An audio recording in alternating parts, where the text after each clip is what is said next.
అమాంత వానలతో వణికిన తెలంగాణ రాజధానిలో వైభవంగా గణేష్ వేడుకలు. ఇలాంటి వార్తలను తెలంగాణ టాప్ 10 లో చూద్దాం. సీఎం రేవంత్ రెడ్డి నివాసంలో వినాయక చవితి ఉత్సవాలు ఘనంగా జరిగాయి. ఈ వేడుకలు సీఎం రేవంత్ దంపతులు పాల్గొన్నారు. కుటుంబ సమేతంగా పూజలో పాల్గొనే సీఎం రాష్ట్ర ప్రజలు సుభిక్షంగా ఉండాలని కోరుకున్నారు.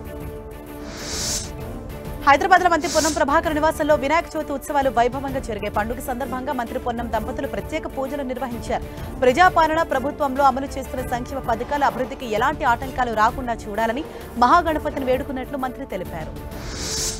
వినాయక చవితి పర్వదినం పురస్కరించుకున్న మంత్రి కోమటిరెడ్డి వెంకటరెడ్డి మంత్రుల నివాస సముదాయంలో క్యాంప్ కార్యాలయంలో ప్రత్యేక పూజలు నిర్వహించారు. పాడి పంటలతో రైతులంతా సుభిక్షంగా ఉండేలా చూడాలని గణనాథుని ప్రార్థించినట్లు మంత్రి తెలిపారు.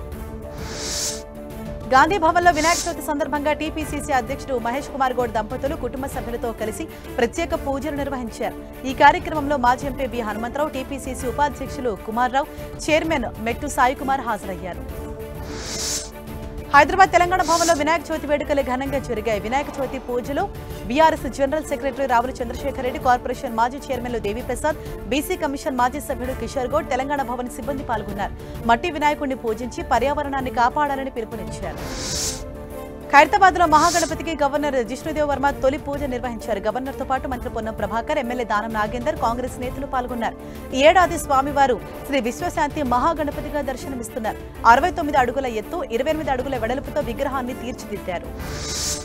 తెలంగాణలో కుండపోతగా కురుస్తున్న వర్షాలతో సర్కార్ అప్రమత్తమైంది. భారీ వర్షాల నేపథ్యంలో హైదరాబాద్ నగరంతో పాటుగా రాష్ట్ర వ్యాప్తంగా ఉన్న అన్ని శాఖల అధికారులు అప్రమత్తంగా ఉండాలని సీఎం రేవంత్ రెడ్డి ఆదేశాలు జారీ చేశారు. పురాతన ఇళ్లలో ఉన్న వారిని సురక్షిత ప్రాంతాలకు తరలించాలన్నారు. కామారెడ్డి జిల్లాలో భీకర వర్షాలు కురుస్తున్న నిజాం సాగర్ మండలం బొగ్గు గుడిసె బాగులో ప్రమాదవశాత్తు 10 మంది కార్మికులు చిక్కుకుపోయారు. వారిని రక్షించేందుకు సహాయక చర్యలు చేపట్టారు. హెలికాప్టర్ సాయంతో వారిని రక్షించాలంటూ ఎమ్మెల్యే అధికారుల్ని ఆదేశించారు. కామారెడ్డి జిల్లాలో కుండపోత వర్షాలు కురిసే ఎల్లారెడ్డి మండలంలో కురిసిన భారీ వర్షాలకు ప్రజలు అతలాకుతలమయ్యారు.